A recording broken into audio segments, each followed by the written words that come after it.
So now let's see how we can lock and hide layers that we have inside of Corel Draw. So to do that, I'm just going to go around and then make some dummy objects right here, just like this. And here you can see that I have a square right here, that is a rectangle, and an oval right here. And let me just go around and bring in a polygon as well. So I got 3 layers right here, as you can see, and I can move them freely by clicking and dragging them.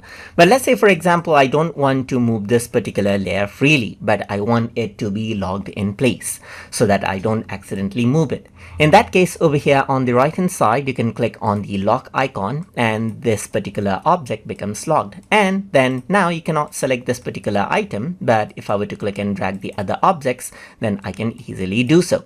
I can also right click on a particular layer and then I can lock that particular layer out, and that layer becomes locked, and the only one remains is this one right here. I can also go around over here and right click and then unlock it out, and then you can see that that has been unlocked right there. Similarly, I can go around and click on the lock button right over here on the right hand side of the layer, and then it simply unlocks that out as well.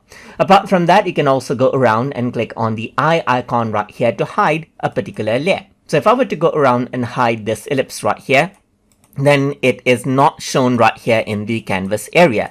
That is because it is simply hidden, but it is not deleted. That means if I were to go around and click this again, then you can see that it becomes visible. Similarly, I can go around and hide all of these right here, lock particular layers, and then you can see that right now it's locked, and you can unhide them out as well and unlock the layer as you wish. And that is how you can work around with locking and hiding of layers as you want inside of Corel Draw. So I hope you guys learned something as always. And as always, please like, comment, share, and subscribe.